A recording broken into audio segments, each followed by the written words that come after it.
Hi guys, so today we are breaking down the technique for actually a strength drill. This exercise is not technically a classical Pilates exercise, but it is absolutely great to build the strength in your hip flexors. So you can do exercises like a rollover and your jackknives and a lot of other cool advanced Pilates exercises. So what it is it's called conveniently the lift over block.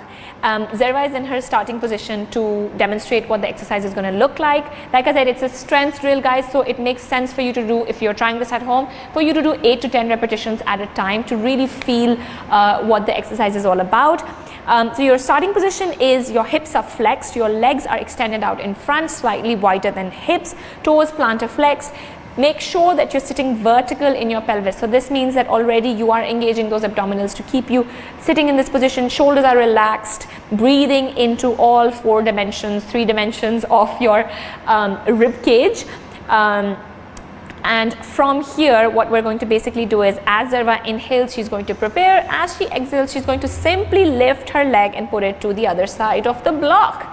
Now that's it, guys. It's as simple as that. So inhale, prepare, exhale, lift and place it on the other side. But as Zerva does this, you can see that it is actually seemingly very simple, but quite challenging for that hip flexor muscle. So Zerva, just give me 3 more repetitions, so 3 more on both sides, because her hips are already in flexion. Lifting the leg and going into further flexion at the hip joint is really challenging her hip flexor muscle. So I know a lot of us, because we sit all day, we have tight hip flexors, but do we really have strong hip flexors? Not sure. This exercise will absolutely make sure that your hip flexor develops the right strength. So as you actually return your leg, do it slowly. So you're actually eccentrically contracting and then slowly bringing it to the mat. So that muscle is, as it lengthens, even though it's slight lengthening, it's happening eccentrically. So you're actually also lengthening the muscle as you make it stronger. Cool. Another variation, so just rest for a second, Zerva, and we're going to do it on the other leg this time just to even it out.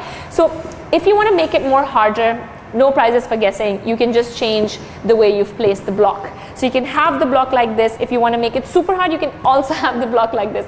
I'm not going to challenge Zerva that much today. So just, challenging her a little bit more with this position, inhaling to prepare, exhaling, really thinking about that hip flexor working, leg coming up and down. Again, guys, keep your pelvic and lumbar region as stable as possible. Engage those abdominals, the obliques, to make sure that you're stable in your core and lumbar region, and shoulders are relaxed. So all of your focus is towards your hip flexor muscle. Just last time, inhaling to prepare, exhaling, coming up slowly, eccentrically lengthening that flexor as you come down. That's it.